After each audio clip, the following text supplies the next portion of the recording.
So the Republicans have been telling us that we have to give our money to the rich because they're the job creators. Is this true? Have jobs actually been created since they've been saying this? Well, for the past 30 years, they've kind of been saying it in the form of what's called supply-side economics, which have been around since at least Reagan. Also, it's called Trickle Down, and in essence, it basically means that the money will trickle down from the top to the bottom.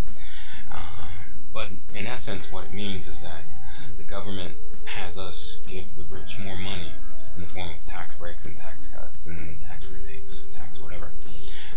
And in turn, they hire us so that they can give us some of our money back. Now, does that make sense to you? Does giving the rich a lot of your money in hopes that they'll return some of it in the form of employment, which means that you'll have to perform some kind of labor for them? That's trickle down, that's supply side economics. That's what the Republicans have been pushing.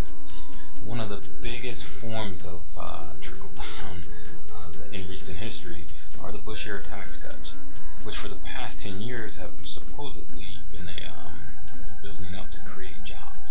But if it hasn't worked in 10 years, it hasn't worked in 30 years, when exactly is it supposed to work?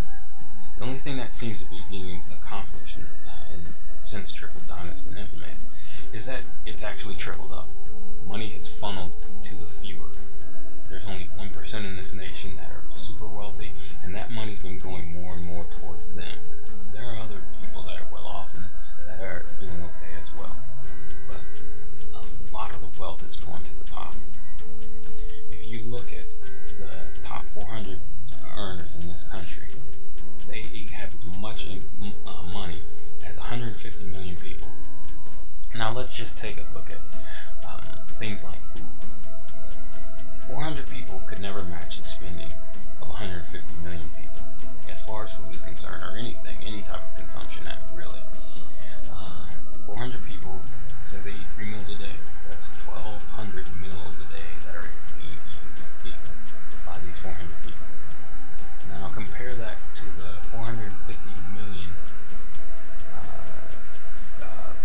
meals that would be consumed by the other half of the nation that these people have the same amount of money to.